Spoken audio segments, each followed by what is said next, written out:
নমস্কার। আমার আজকের নিবেদন কবি নীরেন্দ্রনাথ চক্রবর্তীর লেখা কবিতা উলঙ্গ রাজা। সবাই দেখছে যে রাজা উলঙ্গ, তবুও সবাই হাততালি দিচ্ছে, সবাই চেঁচিয়ে বলছে সাবাস সাবাস।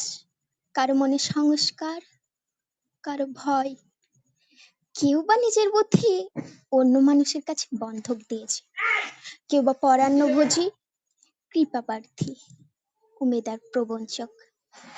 কেউ ভাবছে রাজবস্ত্র সত্যিই অতীব সূক্ষ্ম, চোখে পড়ছে না যদিও, তবুও আছে, অন্তত থাকাটা কিছু অসম্ভব নয়।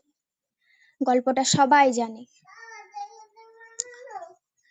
শুধু কিন্তু সেই গল্পের ভেতরে শুধু প্রশস্তি বাক্য উচ্চারক, কিছু আপাদমস্তক ভীতু ফন্দিবাজ অথবা নির্বোধ স্তাবক ছিল না, একটি শিশুও ছিল, সত্যবাদী সরল সাহসী একটি শিশু। নেমেছে গল্পের রাজা বাস্তবের প্রকাশ্য রাস্তায়, আবার হাততালি উঠছে মুহুর্মুহু, জমে উঠেছে স্তাবক বৃন্দের ভিড়। কিন্তু সেই শিশুটিকে আমি কোথাও ভেতরে কোথাও আমি আজকে দেখছি না। শিশুটি কোথায় গেল? কেউ কি কোথাও তাকে কোনো পাহাড়ের গোপন গুহায় লুকিয়ে রেখেছে? নাকি সে